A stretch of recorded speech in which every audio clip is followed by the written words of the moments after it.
means building a foundation for growth, for business, and for people.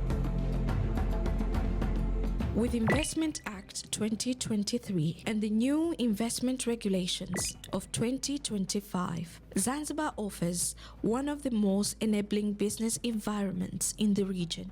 And at the heart of it all, ZIPA's one-stop investment center. Here, registering a business, obtaining permits, and accessing investor services is faster, simpler, and more efficient than ever. Tourism remains the heart of Zanzibar economy, with more than 500,000 visitors each year. But the future stretches far beyond tourism, from world-famous cloves and spices to modern seaweed farming, from sustainable fisheries to the growing blue economy. Zanzibar is unlocking new frontiers of opportunity. Step by step, Zanzibar is becoming not only a tourist paradise, but a rising center for investment. With modern infrastructure, clear reforms, and a government commitment to progress, the future is here. For investors seeking opportunity, stability, and a young, dynamic workforce in a world-class destination, Zanzibar is a place to be. Explore and invest in Zanzibar now.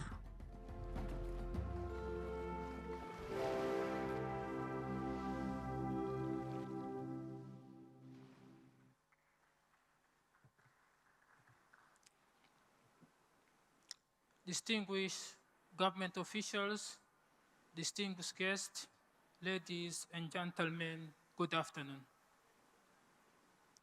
It's a great pleasure to me to stand before you to present Zanzibar investment opportunities that are available for you, for all guests here who did and who are watching online for the meeting of African50.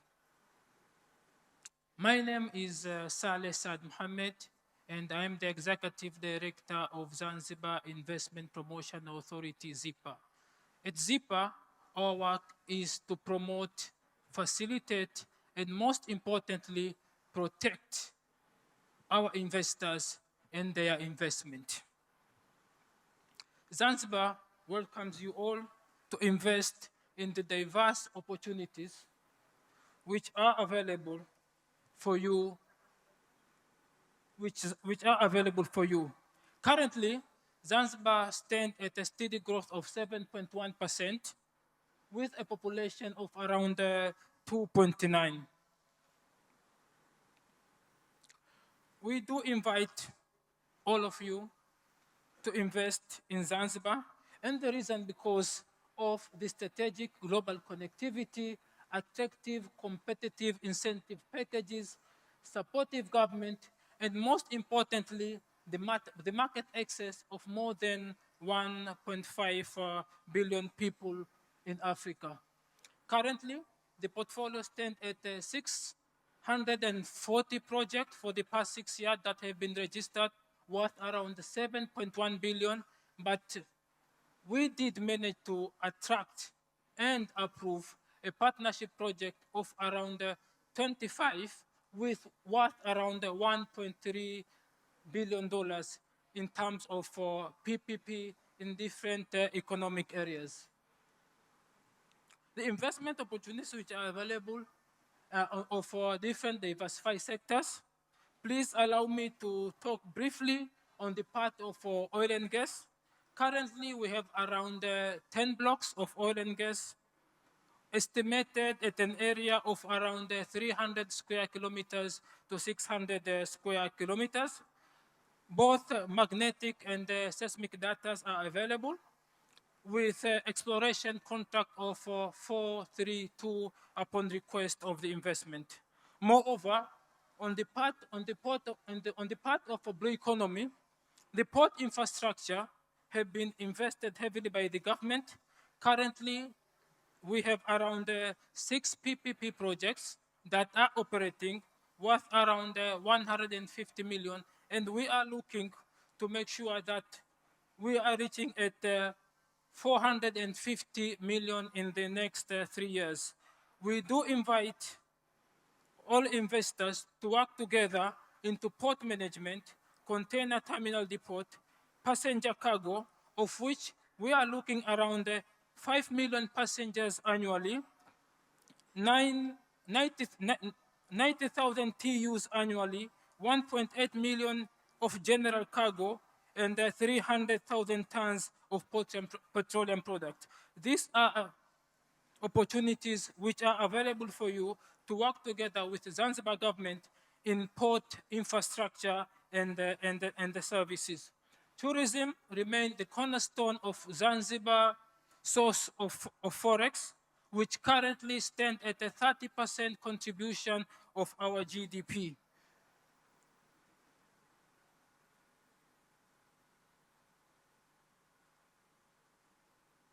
Investing in Zanzibar only takes you 3 steps. First, submission of your intention, official application, and the certification. And this will take you a maximum of 24 hours for you to be an approved investor in Zanzibar. To invest in Zanzibar, there are numbers of incentives that are categorized into 3 parts. There are documented incentives in terms of PPP and Zanzibar Investment Act, and undocumented incentives. The Revolutionary Government of Zanzibar is working as an open book. We're always ready to discuss in terms of mutual benefits between our government and all our investors. Zanzibar is working as a one-stop facilitation center, and we invite all African50 development finance institutions, sovereign wealth funds, pension funds, private sector to co-develop, finance, and deliver transformative infrastructure projects that will shape Zanzibar's next economic growth. Thank you very much, and thank you for your attention. Thank you very much. I'm sure members of the audience held all the opportunities that are available in Tanzania, but then again in Zanzibar too. Please allow me to welcome Tanya Iman, and she will lead us into the next fireside chat. And I know most of you want to hear about, you have vision, and then you have a vision led by Dr. Kaberuka. Tanya, please. A round of applause, please. Thank you.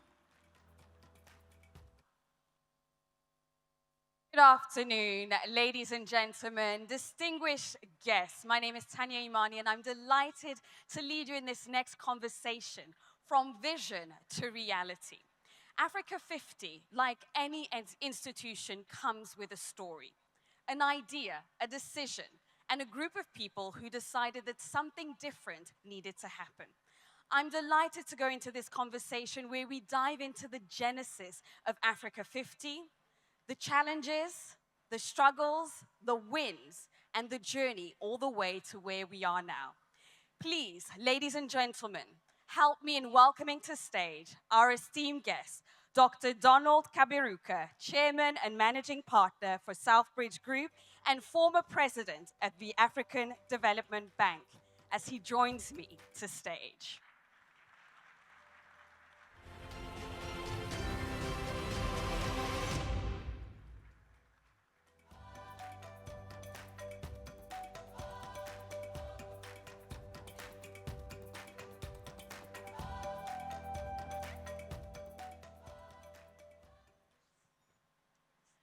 Dr. Kaberuka, it is a tremendous pleasure to be with you in this moment as one of the masterminds behind Africa50.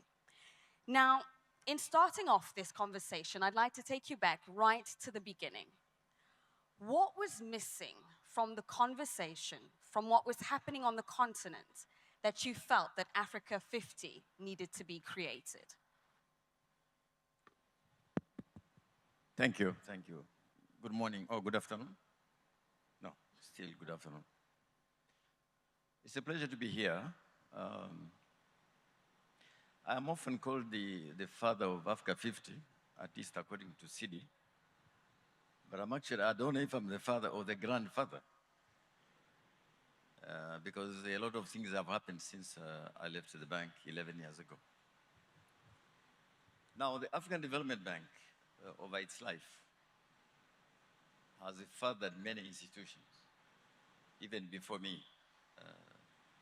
The lack of Africa50 Bank, Shelter Afrique, Africa50, Africa Guarantee Fund, in which I was involved as well, and a couple more.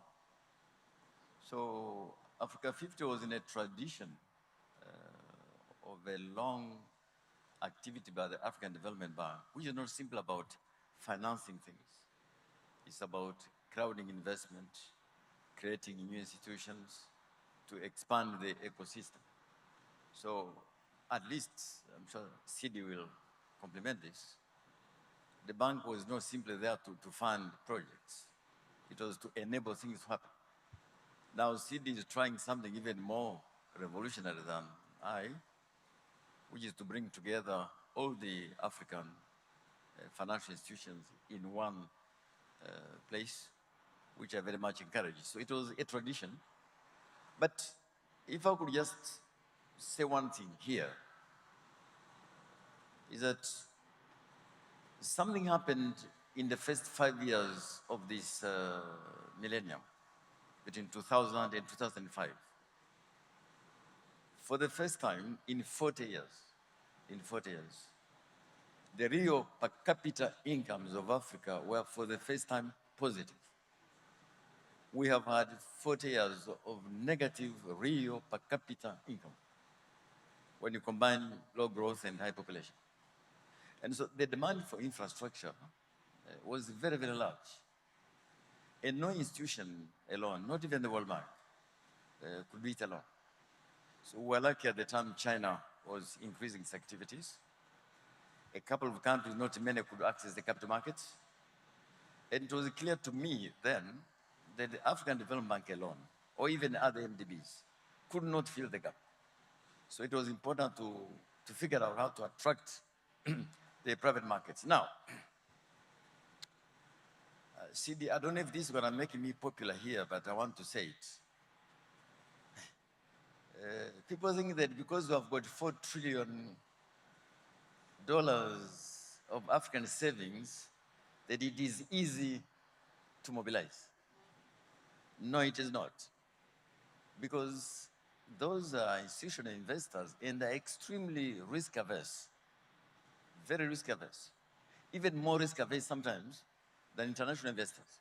So someone has to come in between and say, how do I provide these people with the confidence, security, liquidity, return, so that you can mobilize part of the $4 trillion? So the need for infrastructure, and the fact that someone had to step in to de-risk for the investors, which my successors are doing quite well. So these were the two considerations.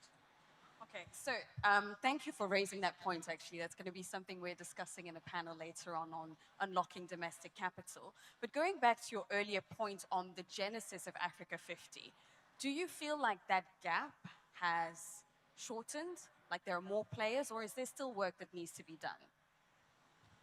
No, it is not possible to fill that gap now.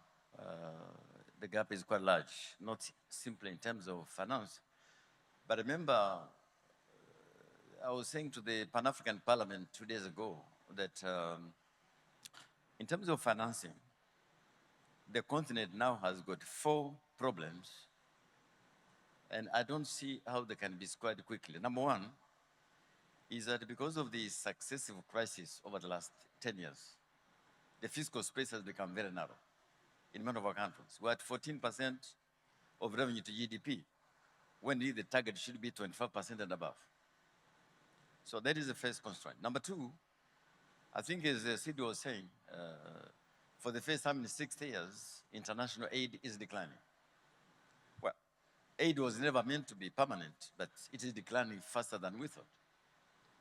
The third part of the dilemma is a debt issue.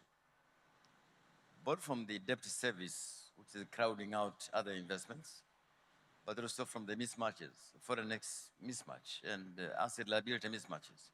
So that's the third one. And then the fourth one is demography.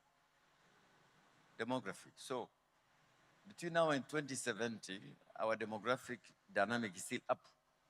And so the demand for infrastructure, whether it is energy, digital, data centers, logistics, is simply increasing every time.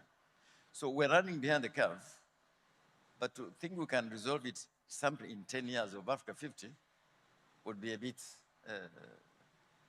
on the high side. But I'm happy the way they are moving along, including what we'll be discussing this afternoon. I think a new funding strategy of monetize some of the physical assets so they can build new assets. Going back to the journey, so you've just explained to us the idea, what really caused Africa50 to come into existence. But I can imagine, as with every venture, that there were champions, but also some skeptics. Who were your champions, and what was the greatest argument that you had to counter? No, I wouldn't say there were skeptics and champions. There are many people in this room who are involved in the exercise with me. No, there was a story to sell and some convincing to do. I've just told you, people who are the institutional investors, sovereign wealth funds, or insurance companies, or pension funds, you have to convince them. You have to convince them, because these are people who want a return, but they also have fiduciary responsibilities. So you have to convince them. And once you have convinced them, you have to show them you have got a credible vehicle, a credible roadmap. And so that takes some time. And so I want to pay tribute to some governments at the beginning, which were very supportive, including His Majesty King of Morocco. That's how we ended up in Casablanca, financial city. And so many others followed. The President of Togo, I recall the President of Congo, Brazzaville, I remember the President of Kenya, the President of Rwanda, and many others. So we had to convince the markets, we had to convince the governments, and to demonstrate that we have got a credible story. So there were no skeptics and champions. There was a story to sell. Was there ever a moment where the selling that you were doing was a bit too hard, where you thought that African50... Come again? Was there ever a moment where the selling, the story that you were selling, was a bit too hard and you thought that Africa50 wouldn't happen? Why do you want it to be easy? In a job like this, it's 11 years since I left the bank. Maybe it is easier for CD now, I don't know. But you cannot afford to say, I'm discouraged. No. You really have to keep trying new ways of doing the same things. I think the biggest skeptic, now that you come to the word, was my own board of directors, of which I'm chairman. So it was easier. But it was a skeptic, and for good reasons, asking, but what is it that we can't do as a bank, which Africa50 can do? And I have to be clear to them. From the viewpoint of mandate, there's no problem. From the viewpoint of instruments, there could be a small problem and a gap. Because the African Bank is a AAA rated institution. And its shareholders hold that very dearly. So anything they think could put the AAA at risk, they are hesitant and understand that. And the second issue is that, these institutions, their balance sheet have to manage it very carefully in terms of the different fiduciary limitations. And so I had to convince the board that in the same way as my predecessor, Babagandiai, created the trade bank, Africa50 Bank, because we could not do trade finance on our balance sheet because of mandate. We could also do something different, not to supplant what we do, but to supplement what we do in the infrastructure space. Now, once the board was convinced, that was easier. Unfortunately, CD, this is an advice for you. I came to this late in my career. I kept thinking about this for some time, but then by the time I talk about Africa50, I had only 2 years left in office.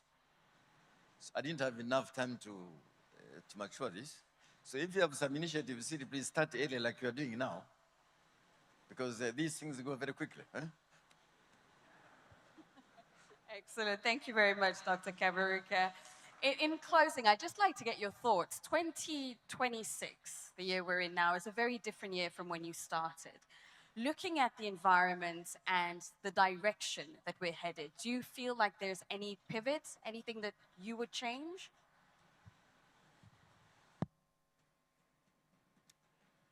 You know, it is very easy to be wise when you look backwards. I just want to say to you and to my audience here that our continent is entering a period we probably have not experienced anywhere else in the 100 years gone by. Why?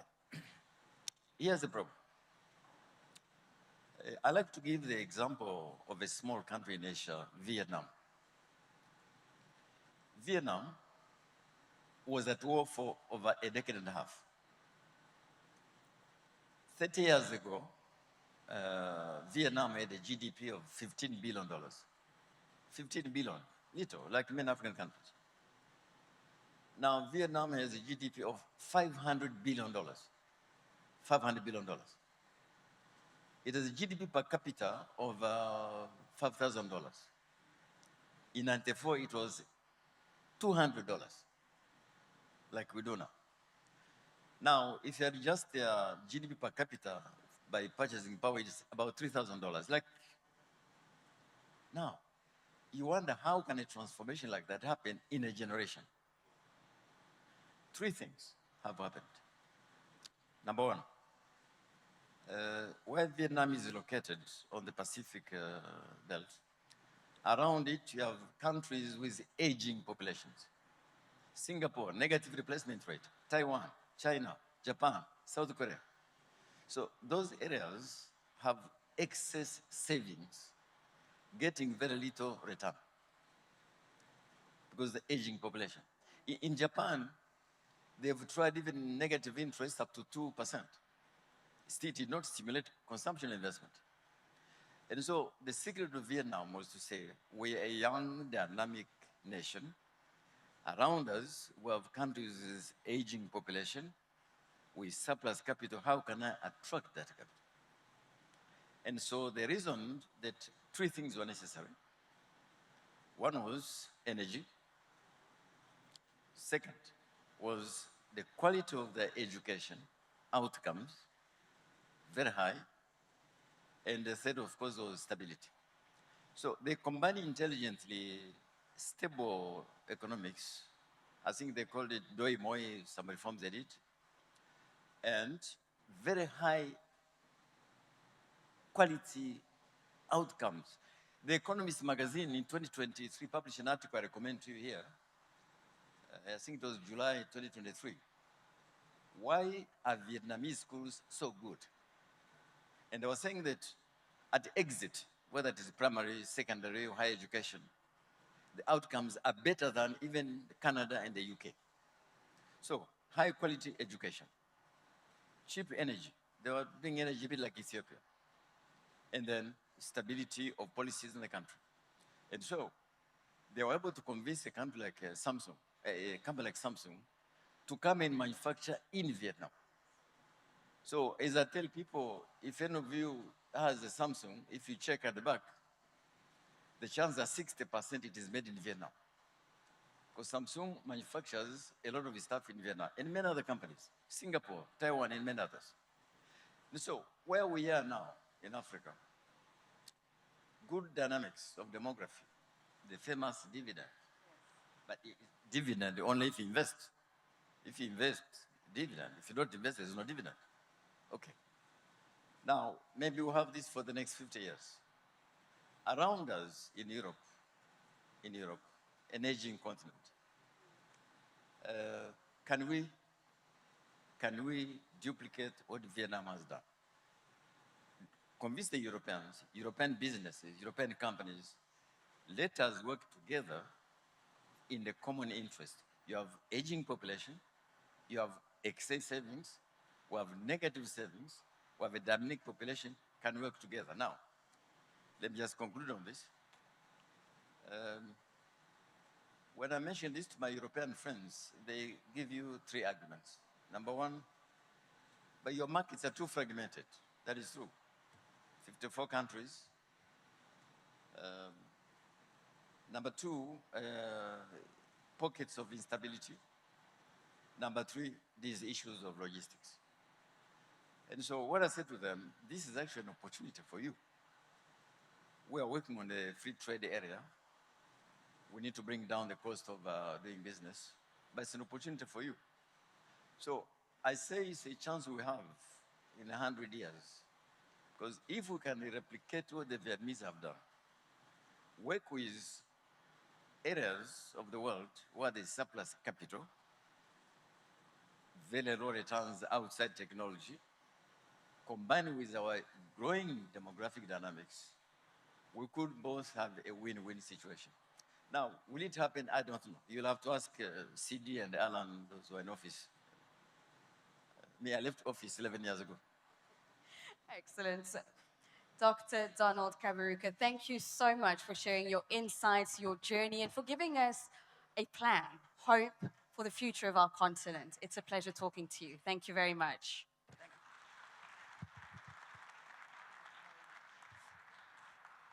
Please, another round of applause to Dr. Kaberuka.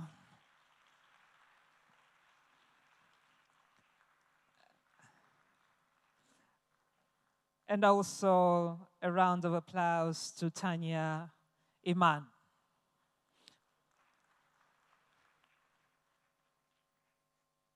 That was a really good session.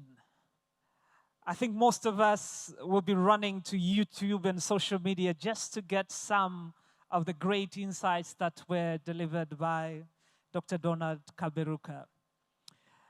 And with that, we're coming to the end. But before I let you go, I do have some housekeeping announcements, if you don't mind. So we will all go for lunch. And I think some of you have been informed where you will be going. For our VIPs, the VVIPs, you will be going to Rua Hall, and you will be using the first door here, following the gentleman. So here we will have our ministers who are representing heads of states.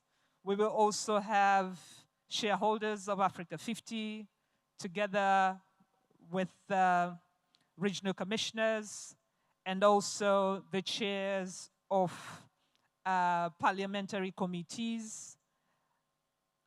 And then in Kilimanjaro VIP Hall, we'll have the deputy ministers, the permanent secretaries, together with government sponsors. We will also have Africa50 delegates joining there, together with other regional commissioners and members of the diplomatic corps. At the marquee, the tent, we will have the other conference participants and the directors from the government ministries and department, and members of the media, and also participants who are exhibiting outside together with ushers and protocol. The marquee at Gymkhana, we will have the members who will let us be here, our drivers and the outdoor exhibitors, the people who are in charge of our security, police, ushers, and protocol officers. And with that, we've come to the end of this morning session. I wish you a great lunch, a short one, and we're sure really looking forward to fascinating sessions that we have later in the afternoon. Please, good afternoon, and karibuni sana. Brass band, please allow the members to go for lunch. Karibuni brass band.